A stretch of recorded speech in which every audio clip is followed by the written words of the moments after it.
Hi there, everybody. It's week 8 on our class on motivation and emotion. And this is a really interesting week. We're going to be dealing with fear. And our discussion question is going to have to do with discussing your deepest fear or exploring your deepest fear.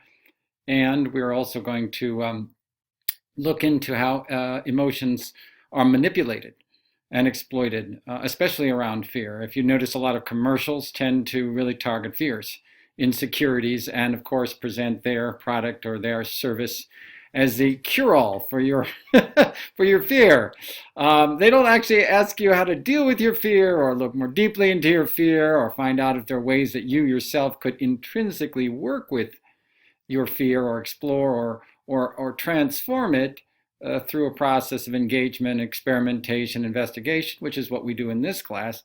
Instead, they make you pay for something. Well, you're paying for this class and I'm helping you get your money's worth by finding ways to investigate in a much more proactive and positive way the roots of some of these so-called weaknesses, which if done right can actually turn into pro-social and positive strengths. Fear is neat because it can actually open the door to courage. By facing fears, by getting down into them, we can learn to accept ourselves, to work on weaknesses instead of avoiding them, or trying to buy a product to replace it or cover over it. So it's extremely important, relevant to life and to school. I'm even going to use an example of deadlines to work through a kind of 1, 2, 3, 4, 5, 6 on our class presentation. So again, deadlines simulate fear or anxiety, and we're going to go ahead and use that as another applied example. So let's go to it. I will go ahead and put my little face down to the corner here. And here we are in week 8, the work template. Again, please use this as a study guide.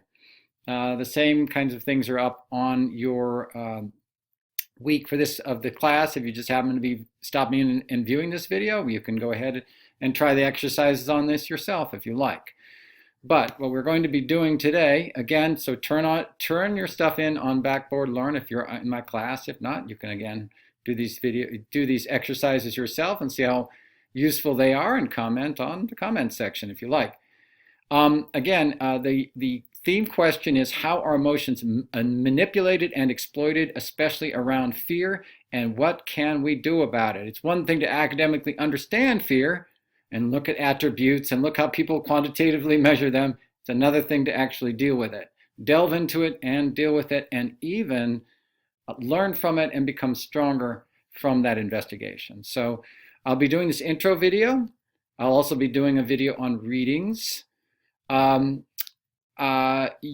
will have, and those readings come from this accessing and downloading the week 8 folder academic readings. Now, I'm only requiring one of these readings and I'm only really paying attention to one of these readings. The other one is somewhat repetitious. So it's just the Wisniewski, Working, Playing, and Eating. Optional is the Rosen work. Again, we're reading chapter 7 on surprise and fear in Ekman. This is an interesting new thing that I'm having you do.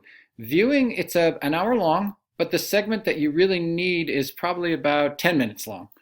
If you are lacking time, the whole thing is intensely interesting. It shows how the whole public relations industry came about to try to use emotions to sell people things, even having governments sell their citizens policies as well as businesses sell people products and services.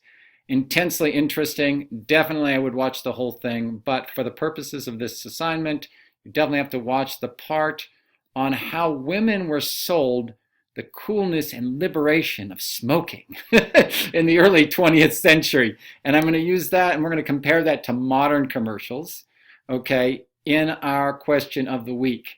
We're going to do an analysis of that. So again, an optional thing here is I have about a 45-minute podcast on instrumental versus intrinsic thinking. This was a big part of the academic reading up here in Wisniewski. So this will help you get a much more applied understanding. If you have time, I would really encourage you to go there. The link is here. It's the Dead Greeks Society podcast. So the objectives we have here are to uncover, explore, and analyze how our emotions are manipulated and exploited, especially around how methods of persuasion influence your choices. Second objective, distinguish between intrinsic and instrumental approaches to emotional well-being. That's really, the academic article is really hitting well on that. We'll discuss that. And we're going to develop EQ, which is an emotional intelligence, but distinguishing between life fulfillment and mere satisfaction of desire. Again, we're trying to look for deeper emotional experiences that are positive and proactive and pro-social. And finally, determine the effects of a person consuming or taking versus creating and contributing in emotional fulfillment and life enjoyment. My contention is that the more we're encouraged actually to create and contribute, be producers rather than consumers, the more deep and enjoyable our emotional experiences and indeed our well-being overall. So the first thing we're going to be doing is offering insights and questions on discussion board and respond to at least one fellow student. Again, it doesn't have to be long, 200 to 300 words. Again, the basic question is this: what is your greatest personal fear? Again, for yourself, not others. For example, fear of personal failure would be a personal fear. Fear of losing your child may feel very personal. It may be the most important fear to you, but it's also regarding someone else. So I don't want to muddy it with relationship. I want to just keep it very distinct in terms of something you personally are working on, may have to do with your past and so forth. I have sort of 6 questions here, very simple questions. This doesn't take long. Identify and describe the fear using a life example. What are the signs the fear is creeping up or jumping up on you? So like, when do you know this fear is starting to come on? How do you tend to deal with it when this fear does come on? How have you attempted to overcome the fear? And what were the results? And finally, what insights can you offer from your engagement with your deep fears for other people in the class? Sometimes I will use your insights and ask Dr. Seuss to help other people who might happen to be watching a video, having them learn from it. So it's very straightforward, it's very simple. There's not a whole lot here. It's just taking a little bit of time to really meditate a little and say, oh, this one really gets me. This fear does. And then just working through these 6 questions. Very simple. I won't dwell on that. That's your discussion board for this week. Our question of the week assignment has to do with our large question: how are emotions manipulated and exploited, especially around fear, and what can we do about it? Again, 300 to 500 words. 500 words is like 2 double-spaced pages. You don't really have to, you can do single space. That's fine. I don't need double space. But the word count is what's more important. So again, drawing on the Century of the Self, Part 1, Happiness Machines, the YouTube video link I gave you, plus the academic reading, Wisniewski, Working, Playing, and Eating. Again, make sure you cite at least once. I mean, if you're going to be addressing it, of course, you're going to cite it and say, here it is. And then, maybe just one point out of this academic article that helped you illuminate something here in the assignment. That's all you have to do. If you are really a wonk and you're really interested in developing graduate habits, you may want to do more than that, but you don't have to. Okay? So, all right, so we're basically doing this. We're going to compare and contrast a modern TV or internet commercial, since we do a lot of internet these days, of your choosing with the effort to get women to smoke in the early 20th century, as seen in the Century of the Self video. Please take notes on that section and then use them to help you answer this question. I've laid it out. It's very direct. Identify what emotions that each are trying to appeal to. When I say each, I mean when they were trying to convince women to smoke in the video, what emotions were they trying to appeal to in those women to get them to smoke? And then you do another commercial, modern commercial, and you say, it might be a funny commercial or whatever. What emotions is that modern commercial trying to appeal to? Okay. Now I say here, right here, usually there's a 1-2 punch portraying an anxious or negative emotion, and then the pleasant or positive emotion that can come in if you purchase this particular product or service or use it. And the number 2 question under this is, what supposed problem is each advertised product or service trying to solve? What exciting opportunity is it offering? In the case of smoking, it's a little bit of both, right?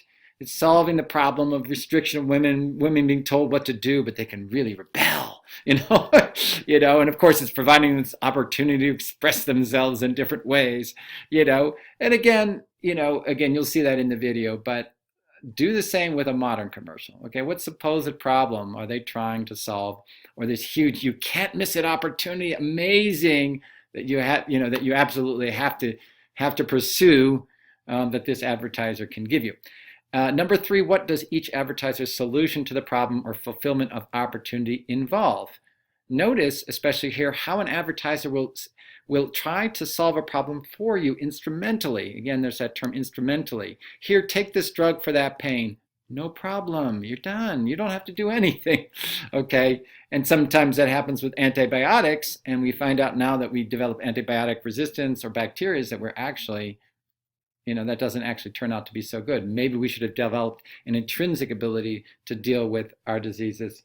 And often the same is true about emotions. Instead of just taking a pill or a pain reliever or an antidepressant, or eating or some kind of material thing to help us sort of glide past or cover over an emotion, part of what we're trying to do in this class, again, is to look into the emotion without getting all anxious or scared, but with curiosity and becoming aware of it and then working through it systematically. So number four is, what are the methods being used by each, that is in the one on getting women to smoke as well as the modern commercial, to persuade you, or in this case women, right, to give force to the advertiser's message? I mean, what are some of the techniques? Do they use humor, alarm, exaggeration? That's a typical one, especially in modern commercials, right?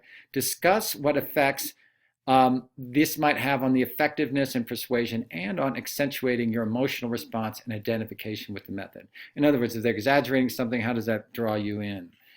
And what sociocultural, historical, economic, social, cultural, and historical values are being drawn on to reinforce the power and effectiveness of this sales job? Okay, again, social relationships and contexts are very compelling. How we want to be seen, right? How we want to be valued by other people. Maybe like American individualism is really being appealed to in a car commercial, whereas Asia has much more of a communal focus. So what are these aspects? And again, you don't have to go on and on, just 300 to 500 words. You can have a couple of sentences for each word. You can have, you can identify the one in the Century of Self. You can identify it in a modern commercial. You can compare and contrast those. You can do it for each one of these. I mean, literally, you could do this in as little as 10 sentences if you wanted to. But usually that's a little spare unless you're really poetic and succinct. But it doesn't require that much. It really requires sharp thinking and a succinct way to put on it. And here's what I put. Look at the 1-2 punch of local and national news, where if it bleeds, it leads, creating anxiety about the world. Then notice how many drug companies advertise during the news in order to use that anxiety generated by the it leads, it leads news to spur attention toward their drugs solution to your anxiety or your problems or whatever it happens to be. In fact, I've even showed you how this 1-2 punch works in the 6 classes of emotion identified in our class. For instance, the sadness, depression, grief, going to happiness, joy, and care, you notice antidepressant drugs oftentimes do that, where they show these people, or headache drug, and then, I feel so good. Number 2, anxiety, overwhelm, or paralysis, right? Serenity, clarity, openness. The busy, frustrated housewife, taking care of the kids, everything is, nuts. And then there's these hot pockets, they're ready-made, and you put them in the microwave, and the kids are so happy, so, took care of everything. So these are these kinds of things I want you to begin to gain some practice with: anger, frustration, and aggression, to compassion, acceptance, or kindness. These happen, Snickers commercial and a coffee commercial literally had people like as a different person, like a kind of person. I think there was one where there was like a monster, a grumpy person. Then they drank their coffee and all of a sudden they were this normal, nice, amenable person. So again, you're seeing how this 1-2 punch is happening. Portray the negative antisocial emotion, insert the product, say that it's going to help bring you onto this pro-social or positive emotion. An example of fear, insecurity, and abandonment going over to confidence mainly Is insurance companies really appeal to this? They're saying, wow, life is horrible. They have a robber breaking into your house, and then everything is calm because you've got the alarm system or the insurance policy that helps to remake your house after it burned. So again, you're seeing how these things are working, and finally, shame, guilt, and embarrassment going into positive risk, creativity, and humor. But in this case, I guess it would be a sense of assuredness or calmness in the dandruff shampoo commercial, right? So I guess you would say uplift or confidence or something like that. But dandruff shampoo, like a few flecks on here, and all of a sudden the guy is going to completely reject you, and you're just dying of embarrassment. But Head and Shoulders or something like that, whoa, no problem. So again, there's you can spot these. This is just to give you kind of a bit of an overview in the ways in which commercials are kind of using this. Again, the point of this exercise, like last week's, is to move our own awareness from unconscious and reflexive to conscious and reflective, from ignorant to aware, and from ineffective to effective. When you become aware of how your emotions act and influence you in your choices and how people are trying to manipulate your choices, you have better sovereignty, you have better choice over yourself and over your choices. So that's basically that. I wanted to run through on the group presentation using dealing with deadlines as a sample area of concern. Now, we talked about deadlines. We had someone who really had to attend to a gravely ill niece. And in fact, I, because of that, added grief and care onto our first one, which makes it nice and balanced with the other ones. But I wanted to, because we're worried about deadlines, and I haven't in the past week really been that responsive on email. And I sent an email out to say, listen, just let me know. You're not going to be paralyzed or punished on the deadlines. My main thing is to do batch grading and to make sure you're moving along with the class. But my next main, I guess, priority is to make sure that you're actually getting the full notion of the class. So if you miss one and you think, oh, I couldn't get the grade for it, go back and do it. Hand it in to me. I've already given amnesty to other people. I will extend that amnesty now. Because it's really important you get the full gamut of this class, okay, if you have the time to do that. So here we are. Now the groups, I will have, I'll do Ask Dr. Zeus. I will have your groups in terms of getting you grouped up for group presentations here, okay? But that hasn't been done yet, but I'll be able to do that over break. Remember, we have spring break coming up, I think next week. So you'll have a little bit of break. And I'll get that to you. But in the meantime, I wanted to help sort of walk you through a very simple example like dealing with deadlines that would help you understand how a group process might evolve and how it would fulfill the outline that I have provided for you. Okay, so in this case, dealing with deadlines might align with either number 2, which is this anxiety and overwhelm class of emotions, or this fear, number 5, fear and insecurity.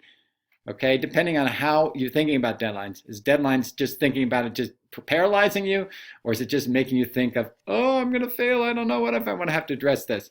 In this case, we're just going to pick anxiety, number 2. Okay, even though fear is our weak, we could do that as well. Because the group members have, let's just pretend that the group members, as you guys were all talking together in your group, have decided, have different related but experiences, and you want to work upon when you were made anxious or overwhelmed by outside evaluation and limits, like deadlines. See, you have something that you have a concern that leads you into the emotional class, anxiety, and then you start saying, okay, you have a conversation with your group members. Why did we choose this area? Do an emotional inventory of your group's contrasting experiences around the area of concern, including examining how your sociocultural variables and underlying needs and concerns influence your various perspectives. So this is a great time when your group first gets together, either in a teleconference or whatever it happens to be physically, you just go ahead and say, okay, what are our experiences around this area? You can do experiences around the negative emotions, you can do your experiences around the positive, but concentrating on the more negative ones first is a good entry point. Because you're basically going to start there and then try to move it into the pro-social or positive emotional area. So here you could share your experiences around having to get something done by a particular time and what emotions that brings up for you. What past emotional patterns, family patterns, etc., here's sociocultural variables, have contributed to this sense of anxiety? What are the things outside you, the context that influences the inside of you? That's basically all I'm saying here. Have you had a really tough, unforgiving teachers that did not want to give you any slack, or that made you feel less than for having even emergencies that required turning in work late? Again, this is starting to bring up actual experiences where people are sending a very clear message to you that, and maybe creating anxiety around the way that they were treating you when you're in a difficult situation around a deadline, especially being late for a deadline. You get the idea. We're plowing the earth here, trying to turn up the buried soil, the context in which the negative emotion is situated. The next is to describe the nature of this class of emotions, both antisocial and prosocial and positive, from our work in this class, and summarize current research understanding from current directions in psychological science. Or alternately interview a qualified psychologist who specializes in the area. I'm going to give you choice on that. But again, if you do find something that's not in this area, but it's a peer-reviewed journal elsewhere, you can just propose that to me and I probably will accept it. One of the ways you can do this is split up. You have 5 members in the group or 4, and you have like 6 emotions. You're gonna have one person research each, or maybe 2 of them may have to do 2 of them, okay? But this is a way to help share the group, the burden and the opportunity for exploring this in the group. Okay. This again is just straight research meant to inform capable content understanding of this class of emotions. We want to be capable, critical, creative, and compassionate. So this is working on your capable. So now we're going to apply your discussion and research to a mutually decided upon emotional conflict, professional challenge, or life issue of deep and motivating shared interest in the area of emotion and motivation. Examples might be divorce, stress of a military family, gender bias, parenting, and so forth. Okay, if anxiety was your emotional class choice revealed by your negative or worried reaction to deadlines, then you want to find an actual practical and concrete issue on which to apply your initial description, analysis, and research. Perhaps procrastination might be a good issue. It is certainly linked with coping with both deadlines and anxiety, and it seems rich enough to explore. Why do different people procrastinate? What is procrastination meant to solve emotionally? I've heard a lot of people who say that negative external pressure of a looming deadline forces them to overcome their anxiety. This leads to a possible insight into, are there positive internal emotions and desires we could connect with that might help us deal with deadlines in a healthier way that can lend itself to developing strategies in our conclusion. So that's coming up here. Finally, connect the work to your lives, offering real-life examples and contrasting views, and show how this process of emotional inquiry impacted your understanding and your choices regarding your area of concern or class of emotions. Use your different experiences and perspectives as a group to come up with insights to possible solutions to common conflicts or scenarios. So again, this is where you're making the turn. You're offering real-life examples from your different experiences, and you're trying to make the turn. You're trying to analyze them and then say, hey, maybe we could have done things differently if we tried different things. So this is where you might share a bullet point format, your possible brainstorms and personal solutions that go beyond coping and move discussion toward transforming negative antisocial emotions and practices into positive prosocial ones. You notice the commercials don't do that. They say, we'll take the work, we'll do all the work for you. Basically, we'll cover it up so you're not aware of it. And then when you come to that problem again, we'll give you another dose of the drug or whatever it happens to be. So this can be very helpful. If we do this successfully, we may find ways to literally change the way in which we address, especially negative emotions. We may even take the opportunity to turn them into a positive direction. And now that's an intrinsic and interactive exercise and not an instrumental or exterior exercise, as usually advertising or pills and other types of things try to again, do things for you. So something as simple as starting to write for 5 minutes anything that comes to your mind on an essay that's due, let's say 2 weeks from now, allows your brain to begin to work subconsciously on the essay, and maybe even you could even scrawl a few notes or insights that pop into your head during the day or when you're in the shower or whatever happens. You see how neat that is? You can do that with this too. Don't wait till the last minute to say, okay, this is kind of cool. I just got some basic initial brainstorm questions in my mind or thoughts about this. Write them down. Your brain starts to work on them. And before you know it, all of a sudden, your timeline is going faster than the deadline. So what you've done is lowered the barrier to starting early by lowering the demand on yourself. I don't have to make this perfect paper. It's got to be so much, 300 words or 500 words. It's like, I'm just going to write a few sentences. So that's lowering the demand. It doesn't have to be brilliant. It could be anything that comes off the top of your head. You can always edit it and make it more brilliant looking later. By lowering the demand on yourself and lowering the judgment on yourself, you are now internally and creatively breaking the ice of the external demand, and you're creating your own timeline. You're now developing your own sovereignty and choices. Sovereignty is self-governance without being forced into something. You see, so this is helping you develop a healthier, proactive, more creative approach to something as simple as a deadline. And finally, the conclusion.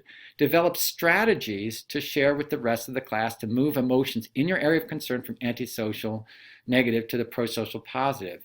Describe possible effects this might have on your motivation, self-esteem, stress levels, health, and so forth. It's extraordinary self-explanatory, right? Develop possible strategies and discuss the effects on these areas. You don't have to be experts or research this. Just share your own wisdom and reasoning, and that will be adequate. It should be an interactive, capable, critical, creative, and compassionate process. I've laid out the steps so you don't have to worry at all about the format. You literally can put these questions up there and answer them, okay? But again, I want you to be creative in the way that you do it. I'm going to suggest use Screencast-O-Matic. That's my program here. Anything less than 15 minutes you can do for free. You can take pictures of collages. You can take pictures or you can just put them up on the screen. You can pause recording and literally unpause it, and you have this little box right here. Okay, and it will record what's on your screen. So I would really recommend that. It's free. It's a really simple program, and it works real well. And you can use PowerPoint by recording the PowerPoint on the screen here. You could use a collage or something you've made, or even a handwritten flow chart or anything, and you can take a picture of it on your iPhone, and you can put that picture up on here. You hit the pause, and then you can show the picture, and you can start narrating. And it will also allow all of you to have some input. You could have your face on the corner of the screen. You can have your face in the middle of the screen like this, or actually you can even have your face not at all. Right now it shows I can see my face here, but you can't because it's hiding it. Now I'm back to my normal, and here we are. So again, this should be fairly self-explanatory, and I hope this has helped by leading you through the process to be able to gather that and to be able to address the question of the week and the discussion board. Again, I look forward to our continued work. Again, you're doing great stuff. I'm learning a whole lot, and I hope you are too. Until next week, this is Dr. Zeus, out. We'll see you. Bye.